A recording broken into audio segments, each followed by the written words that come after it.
Okay, are y'all ready for this? This is going to be a game changer to the way that you see the Bible. The Bible isn't arranged chronologically. The Bible is arranged so that the literary genres or the styles of writing go together. You can't read a history book like you would read a poetry book. You can't read a letter that someone wrote to a specific person or group of people the same way that you would read poetry. You can't read them the same. You have to know the genres. So let's break it down. The law is the first 5 books of the Bible. They were written by Moses, and they were laws and the story of the Jewish people, the Israelites. Then we've got the history of the Jewish people. So this is going to show you how they carried out these laws, how they obeyed God. So you've got Joshua through Esther. Next, you're going to get the wisdom and poetry books, which are Job through Song of Songs. Those are poetry. Those are wise sayings that you're not going to read that the same way that you read history or the law. Then you've got the prophets. Now, I'm not going to break these down for you because the major prophets, this is mind-blowing. Are you ready for this?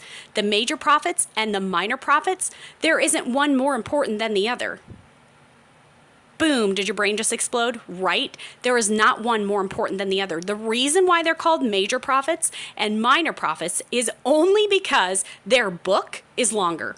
So Isaiah had more to say than Micah did. So guess what? He's listed under the major prophets. They are all prophets of God, and they were all speaking God's word to the people. Then you've got the Gospels. Now that's Matthew, Mark, Luke, and John, right? Those are significant because those are the story of Jesus.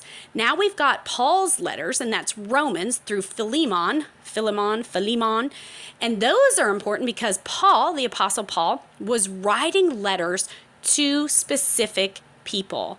These are church letters. He's writing them to the church or to people who work in the church or pastor the church. And so you need to know that. You need to know who the Apostle Paul is and a little bit about his life, which, by the way, you will read in the book of Acts. And you need to know that he's writing these letters to certain groups of people. Then you're going to have the general letters, and that's Hebrews through Jude. Those are other letters written by other people that aren't Paul, okay?